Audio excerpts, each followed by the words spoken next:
The Jones family was excited to move into their new house.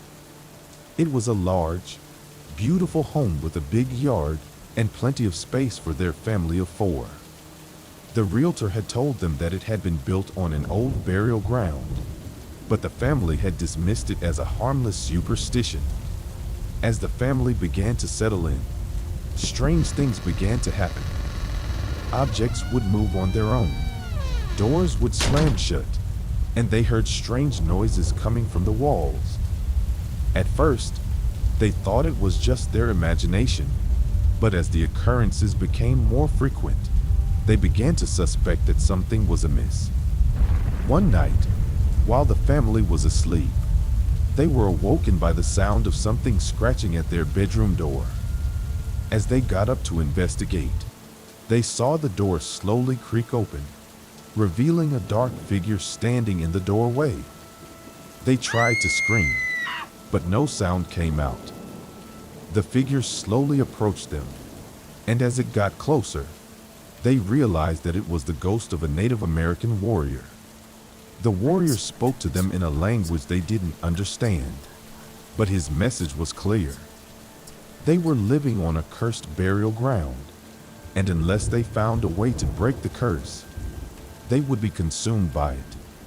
The Jones family tried to leave the house, but every time they tried to go, they found themselves back inside. They were trapped, and they knew they had to find a way to break the curse before it was too late. They sought the help of a local historian who knew a lot about the history of the area. He told them that the burial ground had been the site of a great battle between 2 Native American tribes. The tribe that had been defeated had cursed the land, vowing that anyone who lived on it would suffer the same fate as their people. The historian also told them that there was a way to break the curse. They had to find a rare herb that only grew on the burial ground and use it to perform a ceremony to appease the spirits of the dead. The family set out to find the herb, but the burial ground was vast, and they had no idea where to start. They searched for days, but they couldn't find it. They were running out of time, and they knew that they had to find the herb soon if they were going to break the curse. Finally, they stumbled upon a small patch of the herb growing near a large stone monument. They gathered as much as they could and hurried back to the house to perform the ceremony. They set up an altar in the living room and began the ceremony. As they burned the herb, they could feel the presence of the spirits growing stronger. They could hear the whispers of the dead, but they didn't feel threatened. Finally, the ceremony was over, and the family collapsed exhausted onto the floor. As they looked around, they realized that the house was quiet. There were no more strange noises, no more objects moving on their own. They had broken the curse. The Jones family continued to live in the house for many years, but they never forgot the experience. They had learned to respect the land and the spirits of the dead. They had learned that sometimes superstitions are more than just stories, and that there are forces in this world that are beyond our understanding. But most importantly, they had learned that even in the darkest of times, there is always hope.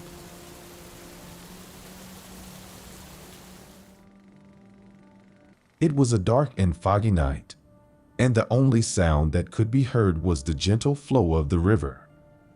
A lone figure appeared on the riverbank, illuminated only by the pale moonlight.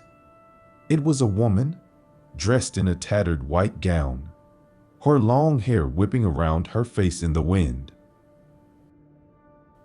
The woman stood perfectly still, staring out into the river as if she were lost in thought. As I watched her from across the river, I felt a chill run down my spine. There was something about her that was off, something that made my skin crawl. I couldn't take my eyes off her, and as I watched, the woman slowly turned to face me. Her face was twisted into a grotesque smile, and her eyes glinted with a sinister light. I tried to look away, but I was transfixed. Suddenly, the woman began to walk towards me, her movements slow and deliberate. I wanted to run, to get as far away from her as possible, but my feet felt rooted to the ground.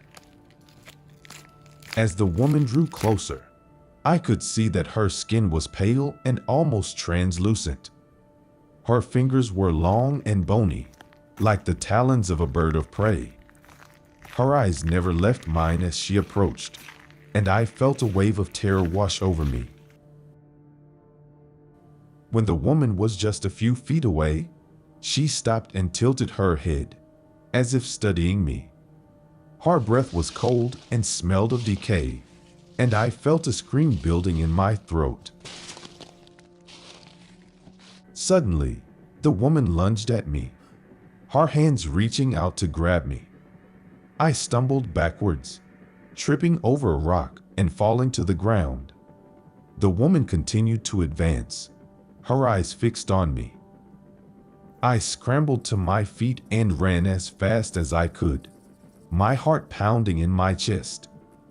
I could hear the woman's laughter echoing behind me, and I knew I had to get away. I ran for what felt like hours, the sound of the woman's laughter ringing in my ears. Finally, I collapsed in exhaustion, my body shaking with fear. When I finally caught my breath, I looked up and saw the woman standing just a few feet away. She was still smiling that twisted smile, her eyes fixed on me. I knew then that I was doomed, that I would never be able to escape the woman on the riverbank. As she reached out to grab me, I closed my eyes and braced myself for the worst. But when I opened my eyes, the woman was gone. I looked around, trying to catch a glimpse of her in the darkness, but there was no sign of her. The only sound that could be heard was the gentle flow of the river. I sat there for a long time, my heart still racing, trying to make sense of what had just happened. Had it all been a hallucination, a nightmare? Or had I really encountered some kind of supernatural being? As I sat there, I began to feel a strange sense of calm wash over me. It was as if the woman had taken all my fear and terror with her when she disappeared. I got up, brushed myself off, and began to walk back home. But the memory of the woman on the riverbank stayed with me for a long time. I couldn't shake the feeling that she was still out there somewhere, waiting for her next victim. Over the years, I would hear stories from others who claimed to have seen the woman on the riverbank. Some said she was a ghost, others a demon, but everyone agreed on one thing: she was the most terrifying thing they had ever seen. I never went back to that riverbank again. But even now, years later, I still get chills thinking about that night and the woman who haunted my dreams.